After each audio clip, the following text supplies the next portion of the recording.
আজি ৰাতিপুৱাই কাম বনখিনি কৰি গা পা ধুই কাকাৰ লগত গৰু খীৰাব গ'লোঁ আৰু গৰু খীৰাই আহি গাখীৰ চাহ বনাইছোঁ আমাৰ চবলৈকে।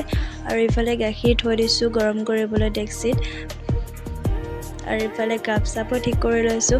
আৰু এয়া বাতিত দেখিছেনে, এয়া আচলতে বেলেগ একো লোৱা নাই, কৰাই গুড়ি লৈছোঁ মোৰ কাৰণে। আচলতে মই গাখীৰ চাহৰ লগত কৰাই গুড়ি খাই খুব ভাল পাওঁ, তো লৈ লৈছোঁ। কাকা, দেউতা আৰু আইতাৰ কাৰণে কাপত চাহ বাকিছোঁ আৰু মোৰ কাৰণে বাতিত বাকিছোঁ। দেখিছেনে, মই একদম ধুনীয়াকৈ লৰাই লৈছোঁ। আৰু ইফালে কাকাই একদম মোবাইল চাই চাই চাহ খাই আছে আৰু গাখীৰো বহাই দিলোঁ। আচলতে আমাৰ গোসাঁই ঘৰত আজি পুথি পঢ়া আছে, মানে কাকাৰ দেউতাকৰ বছৰেকীয়া তিথি।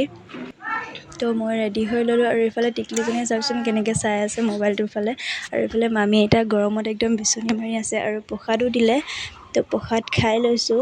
আৰু লগতে ছাগলজনীৰ ওচৰলৈও গৈছোঁ, মানে গৰমত তাইও একদম পানী চানী খাব বিচাৰিছে। তো আহিলেও এনেকুৱা ভোক লাগিছে, আজি বেলেগ একো বনোৱা নাই, আলু ভাজি আৰু দালি বনাইছে। তো আলু ভাজি, দালি আৰু ইফালে পিঁয়াজ কাটি লৈছোঁ। আজিলৈ বাই।